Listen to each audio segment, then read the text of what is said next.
Welcome to the Board Game Snobs podcast. Critically harsh reviews with a touch of class.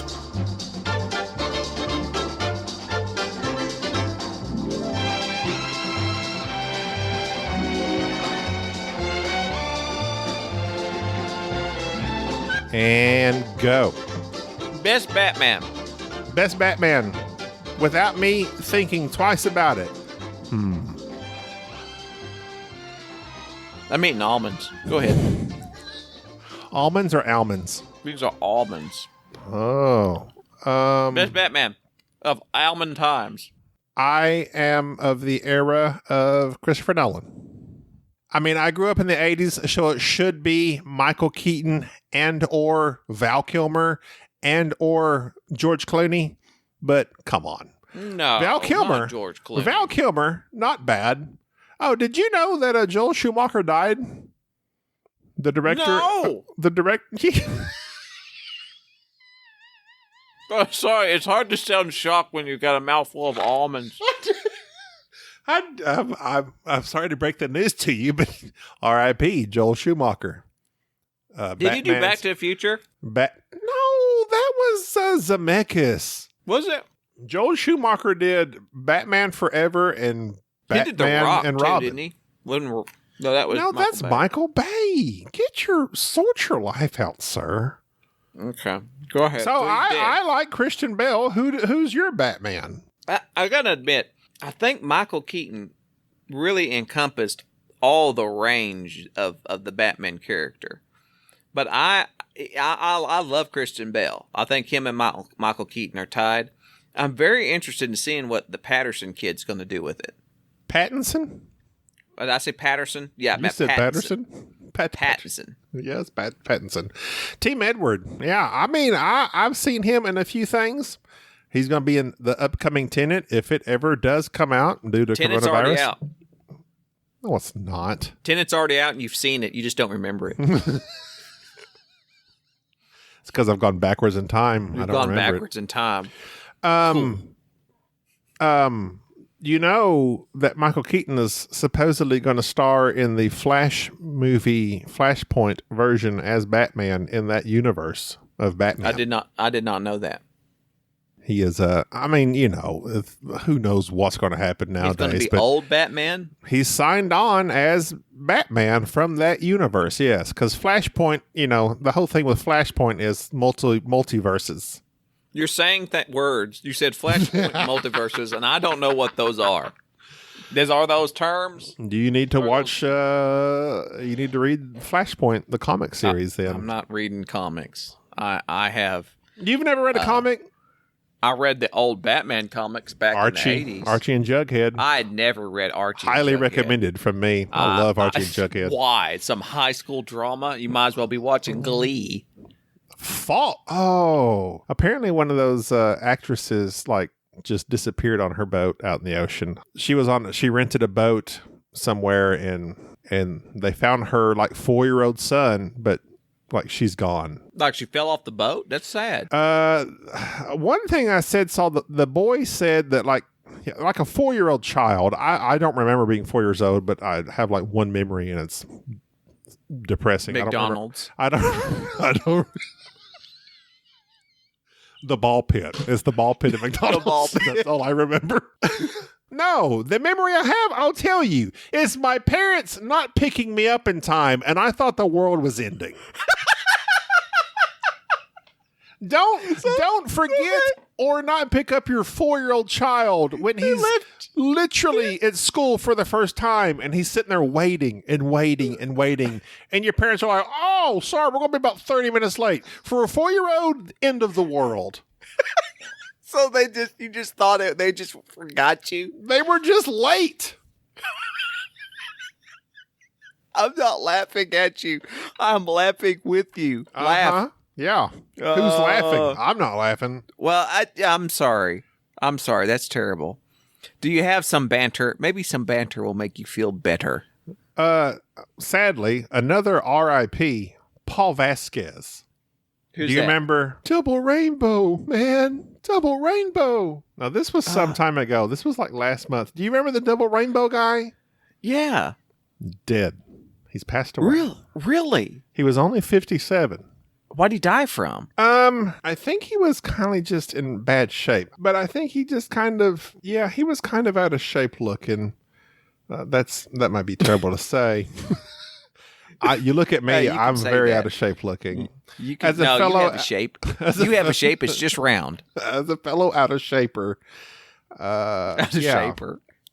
But he was very excited about the double rainbow. I mean, he was in tears over that. Whoa, that's a full rainbow. All the way. Double rainbow. Oh my God. It's a double rainbow all the way. Whoa, that's so intense. Whoa, man. Wow. Now, that dude was definitely probably tripping on some mushrooms or something. Don't say that. Mushrooms are... Oh, they're a fungus. That made him a fun guy. That was good. Are we talking about your recent life-changing experience in terms of your... Yes. Are we going to talk about that? You can. Okay. So, well, you want me to talk about your experience? I'll tell everybody. You tell everyone about my experience.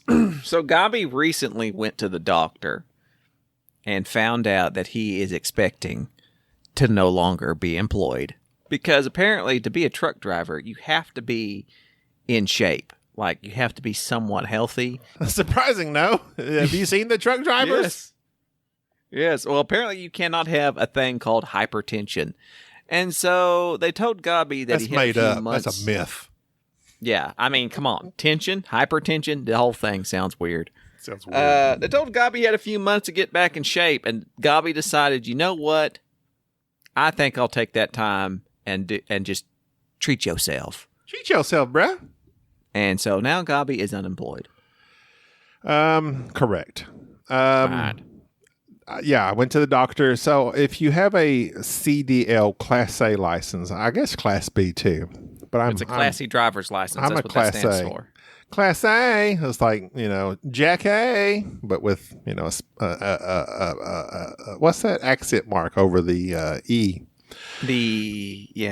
I have a Class A license, and you have to get, if you are in really good shape, you only have to go in for a physical like every 2 years. But the doctor last year, she took one look at me and she's like, yeah, you're going to need to come in next year too, because I'm worried about you. So I come in this year and the doctor's like, and I got this doctor, he was real like all into like trying to save my life and stuff. He's like, look, man, you need to get off that truck. It's killing you. And I'm like, well, yeah, because I eat to stay awake so I don't crash 80,000 pounds into another car. He's like, yeah, you need to stop that. Your blood pressure. Well, to qualify for at least another year, it's doctor's discretion if it's 2 years. For another year for your CDL, your blood pressure has to be 140 over 90. I was 146 over 80 something. So my bottom number was high, diastolic. My systolic was high, I think. Maybe reverse, whatever that is.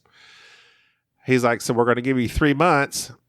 You get 3 months basically to get your blood pressure under control via medicine and or losing weight. And if you fail in those 3 months, then you lose your license. Well, I've been wanting to get off the truck for a while because A, I know it's killing me. B, it's killing me because my schedule is ridiculous. I wake up at 4 o'clock in the morning and drive 12 to 14 hours a day. On a lucky day, I might get off 10 hours early. I mean, not 10 hours early, a 10-hour day. And so I'm like, yeah, okay. So I call my wife, Gina. I say, babe, doctor said this job's killing me. I'm fat, which, I mean, I didn't need a doctor to tell me that. I'm like agreeing with him the whole time. I'm like, yes, sir. I know. I understand, sir. Yes, I'm extremely morbidly obese. I mean, it's in the name, morbidly. It's like deadly, right? I'm deadly obese. So I'm like, yes, I need to lose weight. I need to get my blood pressure under control. He said the best way to get your blood pressure under control is to lose weight and or go to the doctor and get some better medicine. But I'm like, no, forget that. I've saved up some money. I quit. I'm either going to get me another job or I'm going to take these next 3 months and I'm going to get myself in shape enough to qualify in 3 months for my yearly or 2-yearly license. So that's what I've done. I'm unemployed, bro, and I'm loving every minute of it. But you've also made some other changes. You're on a complete plant-based diet. My wife, Gina, has put me, I don't know why I keep saying my wife. Gina has put me on a plant-based diet. My wife. I'm heavily influenced by boron. From 15 years ago. I'm nothing if not timely. So, yes, I'm eating nothing but beans, veggies, fruits, avocados. That's my life now. Fortunately, alcohol is still plant-based, but I've cut back severely on alcohol as well. Yeah, you got off the truck and you got on the wagon. You have greatly reduced your alcohol content. I haven't had a hard whiskey, vodka, or anything in like 3 weeks. I've had a few beers. Wow. But I'm not drinking anything hard. That's like water. No, I bought some Michelob Ultra, and my wife was like, that's like water. I'm like, no, I know. Like, I can drink a 12-pack and not feel buzzed. That's wrong. I shouldn't say that. Who's to say Michelob is very light? It's very light. Well, good for you. You're making changes. You're shaking things up. I'm trying. It's not easy. It's not fun, but I'm trying. I know, but you're doing it. You're doing it, though. It's what it is. It's what it takes. I'm doing it. I'm doing it well. It's right. So it just now dawned on me, since you interrupted the intro, that this is the Board Game Snobs podcast. This is a podcast not about weight loss. And welcome to the Board Game Snobs podcast. It's about board games. We just kind of got sidetracked there for a moment. We were going to talk about a game. What game Which were we going to talk about? I'll tell you what, because you're talking about trucking makes me think about hauling things, which makes me think about freight, which makes me think about Scorpius Freighter, hard merge. Nice. Let me tell you about Scorpius Freighter. All right, so Scorpius Freighter is Scorpius an AEG Maximus. Game. Yeah, and there's no scorpions in the game. Disappointing. So essentially, this game is nothing but a player board and then 3 rondelles. That's my boy, Rondell. Are operated by these little ships that aren't your ships. They're like the popo. They're like the police ships, right? It's everybody's ships. And on your turn, you select one of these 3 ships and you move it 1 or 2 spaces around the rondelle, and wherever it lands, you do that action. And you're a freighter. And so your whole game is putting these tiles that represent more storage or more system. I'm less a freighter now that I'm losing weight of dying. Less a freighter of dying. Go ahead. Okay. I'm just waiting for you to get it out of your system. Just get it out of your system right now, because that's Scorpius Freighter by AEG. So you select this freighter, you move it around to its 1 or 2 spaces, you do the action. The action is put cubes on your mat, sell those cubes to a contract, or put other tiles onto your little ship board that allows you to do other things. So it's very, very... It's just very boring. I don't want to say boring. More like unintuitive. No, it's intuitive. Let's see. What's the synonym for pick up and deliver? Oh, boring. It's basically Ambien the game. It's very muted, the colors. I'm having a hard time going to sleep, Jerry. What you got? I've got some Scorpius Freighter for you. Take 2 and I'll see you in the morning. By that 3rd rondelle, I'm asleep. That's how I get to sleep at night. I just count rondelles. Let's see. You got Shipyard, Scorpius Freighter. Trajan. Look. Pick up and deliver is not our genre of games. We have yet to find anything other than Zaya, possibly Yukon Airways, if you count that, even though it has many other mechanics that make that game interesting. But just straight up pick up and deliver? Someone said on it was either the Instagram post, like the OG what's the one that Eric Summer is all about? Oh, Venus, Merchants of Venus. Merchants of Venus are like, that one's like, you need to do that. I'm like, we just don't like pick up and deliver. Venus Merchants. Okay. I don't know. I can't remember. Is it Merchants of Venus or think Venus it's Merchants? Merchants of Venus. I thought it was Venus Merchants. I can't remember. It's in the M's. Weird. Merchants of Venus.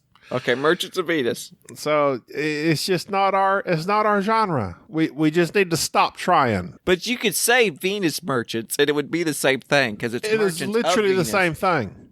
But no, you could be a merchant of Venus. But a Venus merchants just means you dwell in the exchange of Venuses. Yeah, those are the lady razors, aren't they? Yes. Okay, making sure. Closely shaved. Who wants to play a game where you're just delivering straight razors to aliens? I don't know. Not me. Not me. I'm out. And Scorpius Freighter.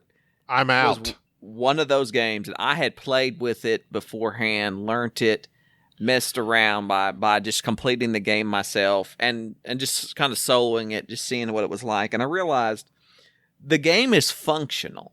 Don't get me wrong. It's very easy to learn.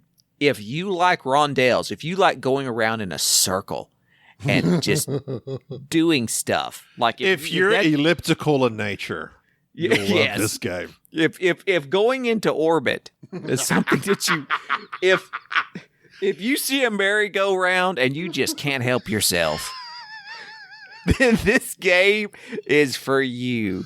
If your name is Alan Shepard, this game might be for you. Oh, choked me up there. Sorry. Oh my. I got the right stuff. It's just not. It just wasn't. This game does not have the right stuff. There was nothing new. Nothing new. You go to a spot, you collect stuff, you ship it. I was severely disappointed because, like, several people said, like, they enjoyed this game, and I'm like, let's check it out. Here's the thing. I thought about that. So there's two things. Gourd head. One, because this was recommended by us by some listeners. So there's one of two things. Either one. Our listeners are not very, Two things. There's one of two things. Okay. Either our listeners are very much misinformed, or that can't be because there are listeners. Or they did enjoy the game, but they're just. I think this is a good next step game. Like, this is a game that could be easily taught to people who are to introduce them into rondelles and to, oh, look, here's your player board. Oh, look, all the actions on there. The game was very easy to learn, very easy to play. Everything was streamlined. Everything was intuitive. It was just very easy to look out and know what you should do. And none of the decisions were that interesting. And nor was the theme present. And so it was just a cube-pushing rondelle game that I think that beginners would really enjoy. But for everybody else who are medium-weight Euro fans, or they've moved past and they really like Ameritrash games that have a strong theme, ignore this game. But if you're looking for a game that's next step, something you could get other people to play that are new into the hobby, then this is certainly an easy recommendation to make. But everybody else can just easily overlook this very drab, very mundane rondelle. Well, that goes nicely with one of our faithful listeners constantly sends in good emails with topic of conversations that we desperately need because we just get on here and start blathering. Who? Blathering? Who? No, we blather. You blather. We blather? Blather. I lather. Anytime I'm washing my I do hands. lather. 18 seconds of lathering these days. 20. Or is it 20? 20 seconds. Oh, you're dying. But it's if 2 you're seconds. Just doing it 18 seconds. That's my question. It's like 19 seconds and you're dead? No, you need one extra second. Is that 20 seconds of lathering, or is that 18 seconds of lathering, 2 seconds of rinse? No, it's a solid 20 seconds of your hands underwater. So your hands are supposed to be underwater the whole time? Then how do you lather underwater? No, you lather first, and then you rinse them off for 20 seconds. It's How like many- the new... How many seconds of lathering? I thought the lathering was what killed the virus, the friction. No. Lathering I've been so misinformed. I'm dying, Jerry. First off, what you should do is, number one, research Vladimir Suchi's new game, Underwater Phalanges. And then what you do is you lather up, and you lather till you're done. Like it's obviously well lathered. And after you're well lathered, then you stick it underwater, your hands underwater for 20 But seconds. I'd rather not lather. You have to lather, or you'll end up blathering on about not lathering on our podcast. But, okay, so it's lather, then rinse for 20 seconds? Hands underwater for 20 seconds? I thought the whole process was lathering and rinsing for 20 seconds. I would rather talk about lathering later. You'd rather blather rather about not. lathering later. Right, please. Who's your Okay. favorite newscaster? Dan Rather. Thank you. I served it up, and you knocked it out of the park. Go ahead and get to the... Did you say something about emails? Along those lines of Scorpius Freighter being the next step, Lindsay, of course, wrote in as her title was Gamer Wife. So she came into her relationship not a gamer. Eric was a gamer. She said she grew up with Mousetrap, Monopoly. No, wait, she said I grew up with Mousetrap and Monopoly. Gaming wasn't something I was aware of until I met Eric 10 years ago. Eric was into Magic and other things. I'm trying to paraphrase. What, Magic the Gathering or just Magic? Well, I like that Eric... He was really into David Blaine. That's all I'm going to say. He would just go out there trying to, watching all those David Blaine, Chris Angel, Mind Freak, jumping the Grand Canyon, making the... Do you remember when Copperfield made the Statue of Liberty disappear? Yes. You remember that mess? Yes.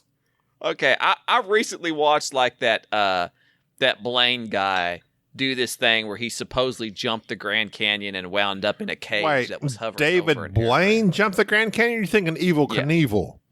Those No, are two no. different styles. No, Blaine did. What did he jump it on? On a go-kart, and then he disappeared and appeared into a cage that was hovering from a helicopter. It's so corny. I can't So have I can't. David Blaine often blows my mind, but some of the stuff I just can't handle. I just imagine Eric, one day Lindsay's looking for him and he disappears and he's at the theater watching Beverly Hills Chihuahua. Where is he? And then he pounces back. So I'm assuming Magic the Gathering. Magic the Lathering.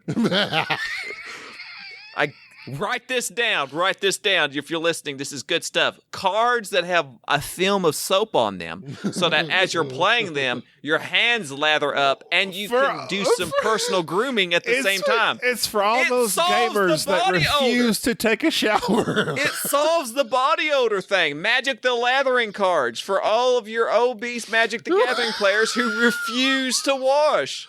Coming this fall. Oh, that's good. That's good. I like that. Go ahead. Continue.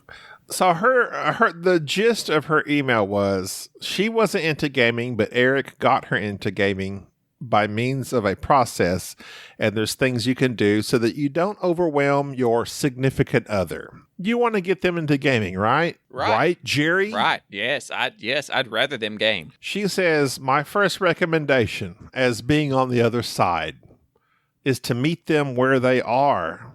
If they like simple games right now, then keep playing those simple games. I know they can be boring to us as gamers, but it will establish a good feeling that they will associate with gaming. You can always play your heavier, nerdier stuff with your game group.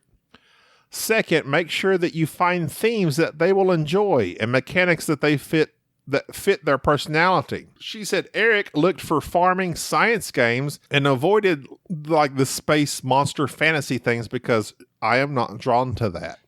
That makes sense. So it's that goes for me as well. I'm really into, all this stuff. Gina, none of it. She wants none of it. So there's very specific, she enjoyed point salad. Very, trick taking, card set collection type thing. something she can relate to. Her dad's a vegetable farmer. He loves farming, so she was into that. She said Eric looked for, third, try to involve them in exploring new games or the game buying experience and figure out what they like. Perhaps there's a theme they're drawn to, and it's just another way to envelop them in the hobby. Fourth, approach them at the right time or offer to do something for them in exchange for playing a game, like making dinner or washing the dishes. Never. Blackmail. Never. Never will I wash the dishes. Actually, I wash the dishes all the time. Actually, this is my thing. I often tell Gina, our house gets dirty, I feel like, from the kitchen onward.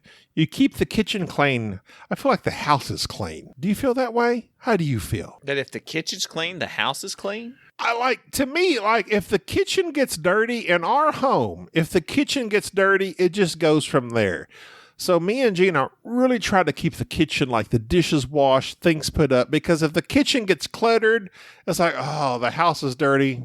Then we kind of just let everything else go from there.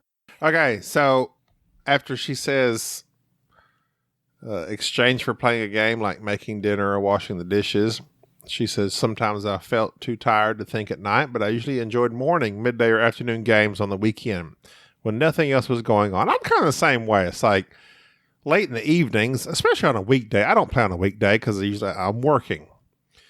But weekends, whatever, I'm good to go. Rainy days, canceled plans, pandemics, all great times to try and make your wife into a gamer. And that was in her case, or, whoever, significant other. She said, fifth, this tactic won't work with everyone, but if they're health conscious or just want to keep mentally sharp, I'd tout the mental exercise as aspect of gaming. I view the hobby almost like an exercise regimen that helps me to expand my mind's agility and ability to navigate and balance thoughts. Obviously, this won't be too rigorous with lighter games, but if they stick with it, then you'll find yourself playing heavier games over time. Hopefully. And I guess this is her last point. 6, keep playtime around an hour. This may be a personal preference, but I get ants in my pants. Well, stop playing outside in the dirt, Lindsay. After 90 minutes and I feel like I'm wasting my day gaming. How dare you? You never waste your day gaming. Do you feel like you ever wasted your day gaming, Jerry? Me? Yes. No, I don't. When she said, when I feel like I could be doing productive things. What else you going to do? Plant some vegetables? No, I don't know. I don't. Clean the house? Gaming's not a waste of time. No, I disagree. I agree. Yes. Right. Lindsay, we disagree with you. If it's beyond 90 minutes, if it's a good game, you're good to go. Just keep playing. But other than that, I would say all of these are very valid points. She says learning mechanics is like learning a new language. The more games we played, the easier it became for me to learn new games and explore the hobby because I could pick up the rules faster. And that makes sense. It's like the more games you play, like whether you're playing Ticket to Ride, Carcassonne, Catan, it's like especially these, entry-level games, the more of them you play, you get familiar with worker placement, dice placement, rondelles, bidding, etc., and then you're good to go. Well, I don't know about. I really don't feel like converting people to board gaming. It's hard, mainly because people have to buy in to that type of entertainment. My wife has often said that she doesn't like board gaming because she doesn't want to think to relax. Like it's not relaxing. That's what Gina says. And I find that to be, I don't know. I'm completely wired differently, so it doesn't make a lot of sense to me.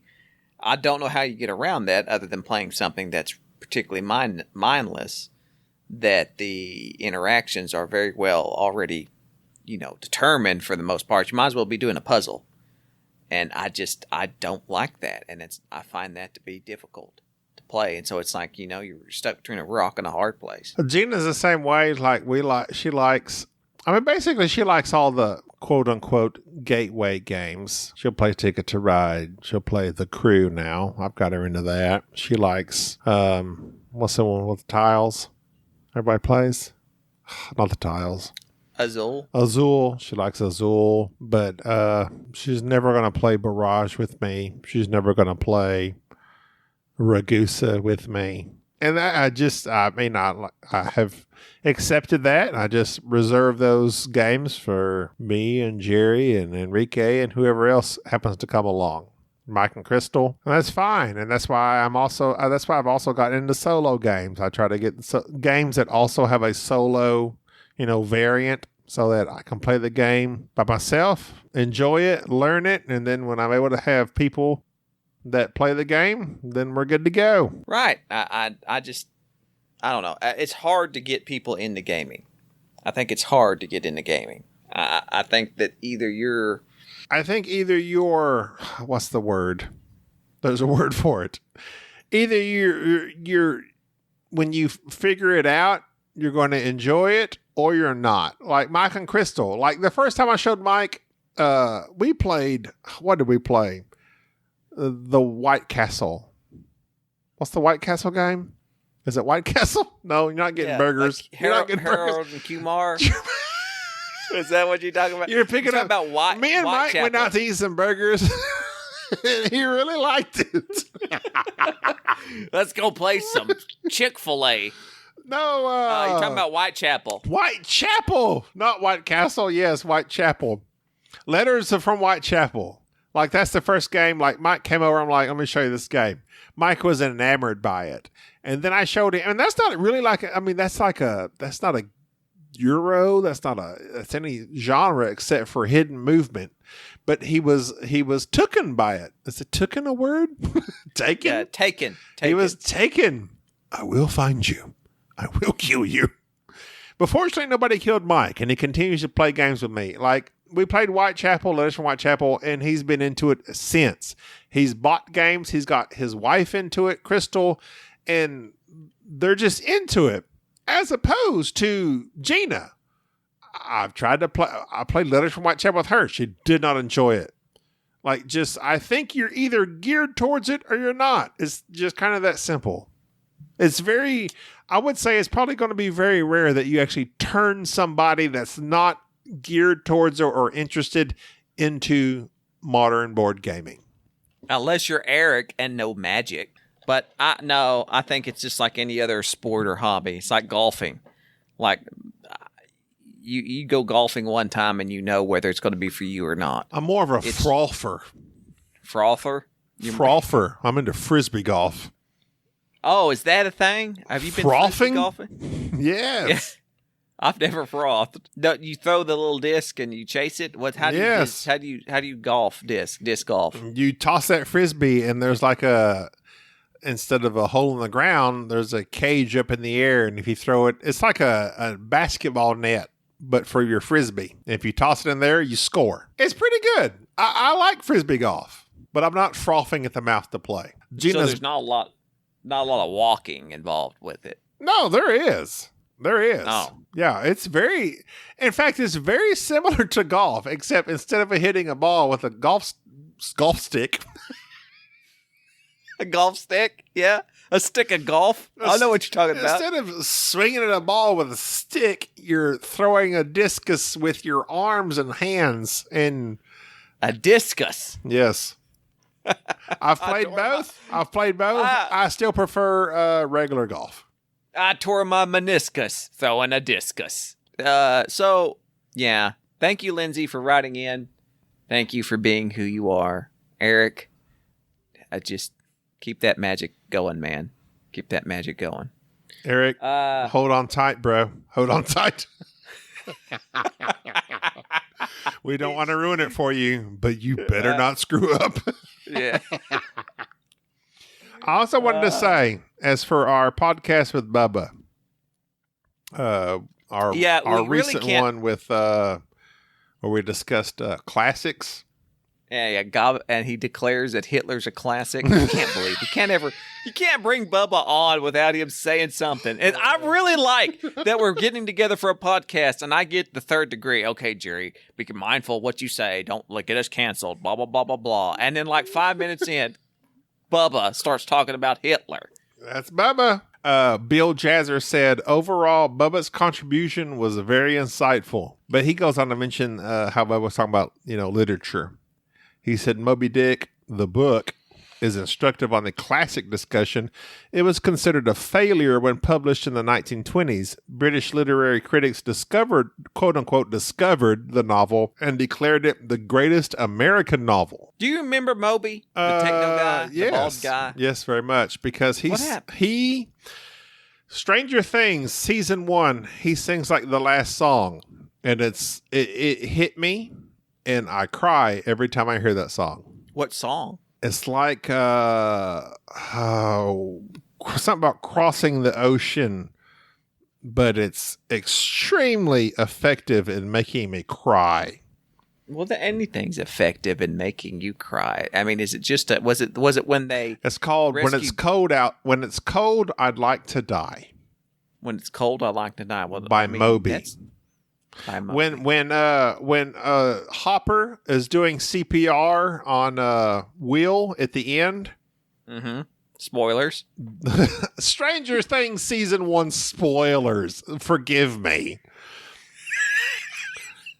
It's Moby singing "When It's Cold, I'd Like to Die" at the end of that episode, and yes, it gets me every time.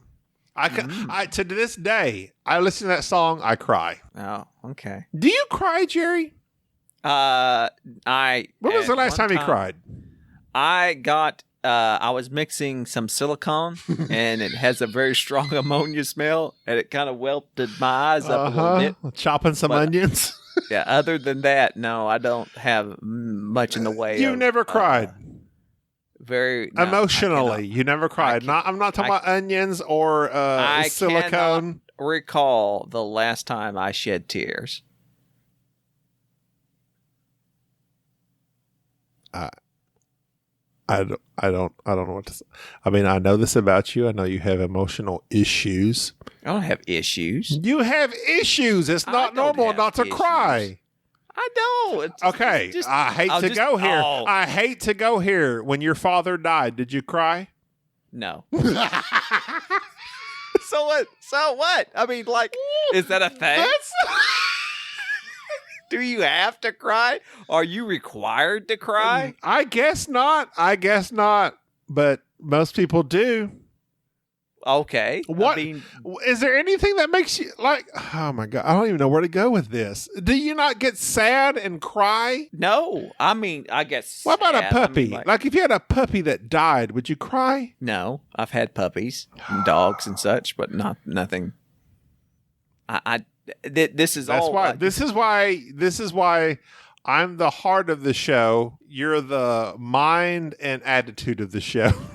I guess. I don't know. You're trying to turn this show around. I'm not trying to turn this on you. I'm just letting people know the ins and outs of the board game snobs. Send us a Jerry doesn't cry. boardgamesnobs@gmail.com. Tell us what makes you cry. Did you cry at your parents' funeral? Let us know. Send us an email regarding that's dark, Gobby. Even I know better than that. I tell you what, you and Bubba have really gone off the rails here lately.